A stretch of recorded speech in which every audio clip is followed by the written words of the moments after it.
I'm going to give you 4 ways to create captivating characters in your stories, but each way I mention is going to get more and more advanced. And the sooner you can begin to incorporate all 4, the sooner your characters are going to be more captivating, more memorable, and start jumping off the page.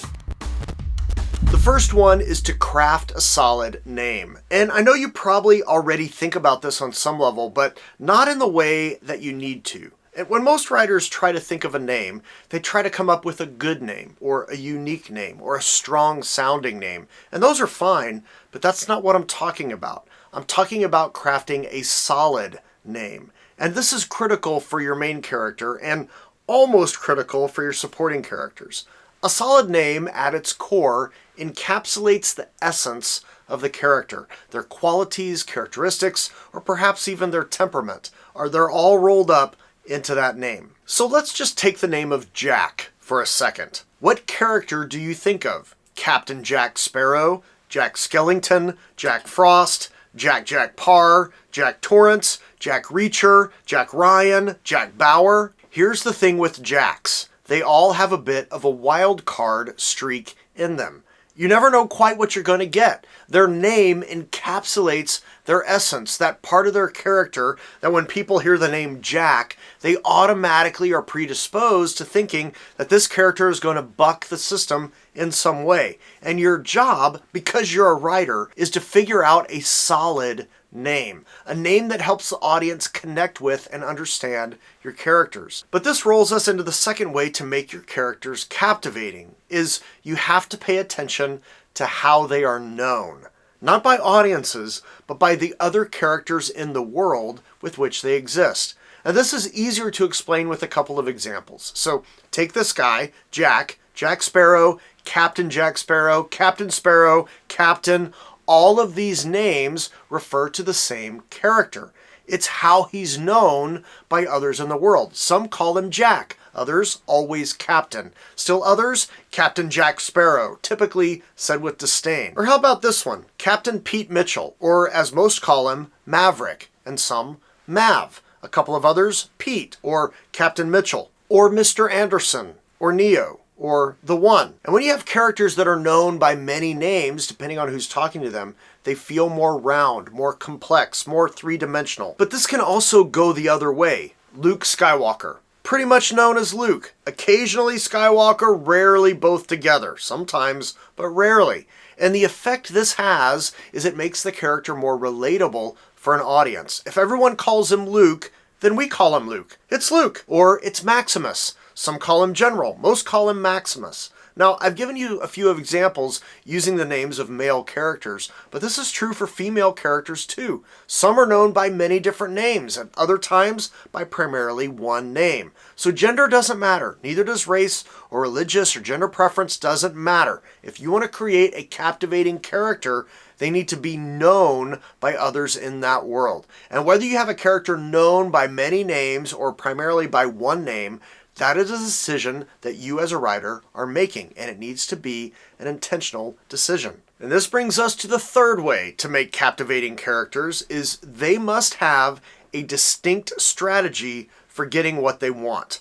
Now, you need to hear me on this because I've hinted at it a little bit, but if you miss this, successfully applying this third and the upcoming fourth ways for character captivating creation are going to be lost on you. When I'm talking about the world or uniqueness or distinctiveness, I'm not talking about having something no one else in the history of the planet Earth has ever had.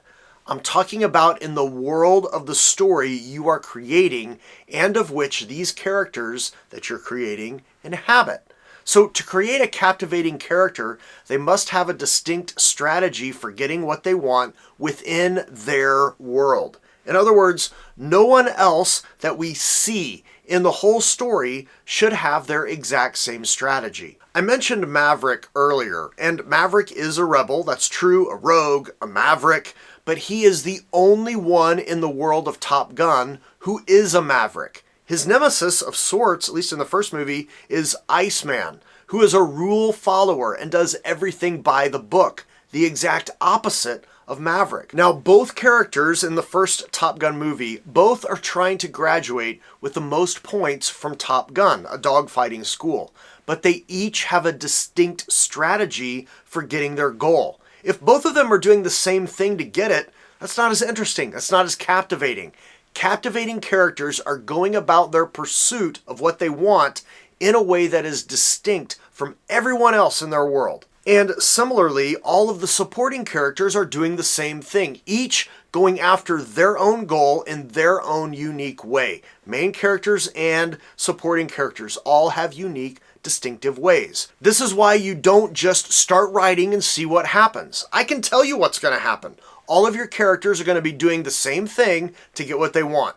You are the writer. It's your job to create distinct characters. You have to build them. You don't let them build themselves. You create them. You orchestrate them in a way that they are all going after whatever they're going after in distinctive ways that is different from every other character that inhabits the world of which you also create. And here's the secret sauce that makes all of this work. The fourth way to create a captivating character. Make sure your main character and your 2 to 5 supporting characters all have a unique and controversial view of the world. Again, not our real life world, okay? The world you are creating. So for example, the military in Top Gun is built on following the rules. It's critically important for mission success. And then Maverick comes along, who is a rebel and threatens to upset that apple cart of order. Maverick's view of that world is controversial. He could get thrown out. There's a lot of things that can happen. His view is controversial. Or Maximus, a gladiator who defies the Emperor. You don't defy the Emperor. That's a death sentence. But Maximus does. Or Luke Skywalker. The Empire wants to destroy the rebels. The rebels want to destroy the Empire. Everyone wants to destroy one another. Everyone wants power, except Luke, who sees the good in others and who wants to save his father. You can't save Darth Vader. That's what everyone else would say, but not Luke, who holds a controversial point of view in that world. So you can't just, wing it when it comes to creating characters. You are creating characters, not seeing how they develop. Now, yes, you might find some surprising things as you write the script and as they start speaking words and doing things. This is totally true. But the core of who they are doesn't change. They need a solid name. You have to know how they are known by others. They have to have a distinct strategy that is different from every other character in the story, and they have to hold a controversial view of their world and how they can impact it. And if you can do those 4 things, you too can create captivating characters. And if you still need help with character names to get you started, watch this. Thank you for watching. Fun buttons and links below. If you found value, hit a button or make a comment about what was helpful. And when you tell a story that matters. See you later.